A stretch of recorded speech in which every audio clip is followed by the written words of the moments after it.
Hey, how's it going out there today? Today, the tool I'm going to be going through is the Walnut hollow wood burner that I received a couple years ago. I think maybe as a gift, or I think it was a gift. And over the couple years, I've added some wood burning attachments, and I'm going to go through the wood burner what you come with, and other accessories you can add to it. This is the wood burner that you get with the Walnut Hollow wood burning kit. Just a simple wood burner. It comes with a little stand. Make sure you're always putting it on the stand when it's hot, because you don't want to burn down your place that you're working in. It comes with a different temperature setting, so off all the way to from low to hot. Right now I have it unplugged. When you buy the kit, it comes with these attachments, and it comes with that stand I showed you, and it comes in with this case. So it's a nice little plastic case that holds it all nice and neat in there. It has dividers, so you could, depending on your different types of attachments, you can add them in here. But right now I just keep it in here, and then my attachments just sit right here. Also, over the last couple years, I've been collecting letters, stamps. So here you got your capital letters, you got lowercase, and then some small lowercase, and then your numbers and some different symbols. It's hard to see. They screw on to the tip. So right, and so there's, so we can focus on that. So they just screw on into the end there. My recommendation is, if you're trying to burn a lot quickly, well, one, you should never be quick. Go slow with it. And when your bit gets hot, I usually use a test piece of wood that I have laying around, and I'll just burn in to see how long to hold it there to get a good burn. So either you want deep, or do you want a light burn, or however you want to, however dark you want it. Just keep in mind that with a lot of these here, like with this T, if you push it down too hard, part of this part will start to burn on. So here, like on this W, see how it's burned around the edges a little? Some people like that, but if you're trying to just do just the plain letter, sometimes less is more. I have found, though, with like these ones here, afterwards I take a sandpaper and re-sand over top of it, and it kind of crisps up the line real nice. On these attachments, I don't know 100% what they are all for yet. I haven't used a lot of them. I've used this one, and this one. I think I used this one once too. So this one, I'll put them up here. These three. So this little rounded bull-nosed one here, what I've done once is I took my Dremel and I grooved out a little lettering, and I took that rounded edge and I burnt the inside of it, just so you can get a nice deep burn inside the wood, so you can really make your letters more pronounced.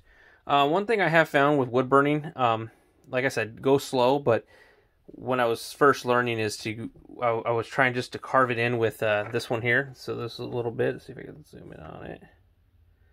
And it is hard to burn into wood if you're just thinking you can just quickly do it. Please make sure you take your time when you're doing it too. I notice, because it gets hot, make sure your hand stays above this, because this little metal plate gets hot. I have not burned myself on this yet, but I could see how it can be an easy thing to burn yourself on. And then when you're done, make sure you have it in an open area. So a lot of times I'll clean off a spot on my workbench here, and I'll let it cool. Unplug it anytime you walk away from it, especially if you have kids running around. I usually lock my shop door when I'm done, because my kids like to come in here and grab some tools, or if they're working on a project, they can come take stuff out of the shop. But usually I'll shut and lock the door when I have the wood burner, because I don't want anyone getting burnt. It does cool down fairly quick, but it does, like on a hot day, it stays warm for quite a while. When I go to change out my bits, I will use usually pliers to kind of break it loose, and then I'll have some thick leather gloves that I use to undo it, and then I usually find a piece of metal to set the hot bits on if I have to keep going, because I just did a no, it wasn't a keychain. It was a candlestick holder for my mother-in-law just recently, and I was writing wording on the side of it, and I wanted to get it done fairly quick, so I was setting the bits down as I got done with my letters and then trying to space them out right.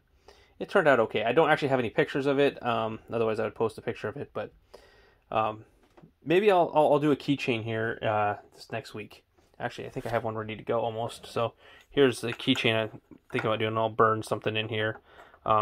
Maybe I'll use the scroll saw and round up this edge here. Yeah, maybe I'll shoot to do that this week sometime. So keychains, I go to different places and you get free keychains.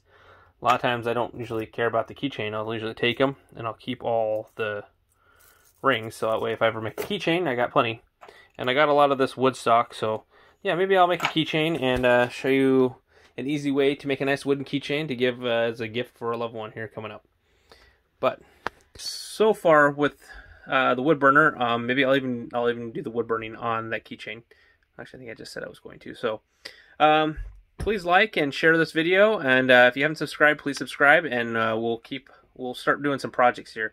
I know I've kept saying I'm going to, but I'm trying to figure out the editing software, because right now I'm just doing single take videos.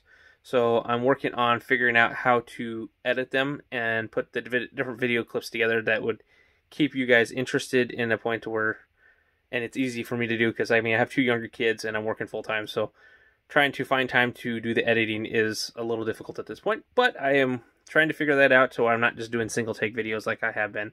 And I'm trying to get a little bit more knowledge in some of the tools that I have, so when I tell you about them, I know what I'm saying about them. Like, I'm just going off of what I know for what I know, but some of these tools can do a lot more than I know. Also, I'm going to have a follow-up on my skill reciprocating saw video. There was a question about if your quick latch breaks, how do you take that off and replace it, or how do you attach a new blade? So I am in the process of figuring that, and I'll put up another video on a second part to that one with how to change out some of those parts. So thank you for watching, and please subscribe, and I will see you guys in the next video.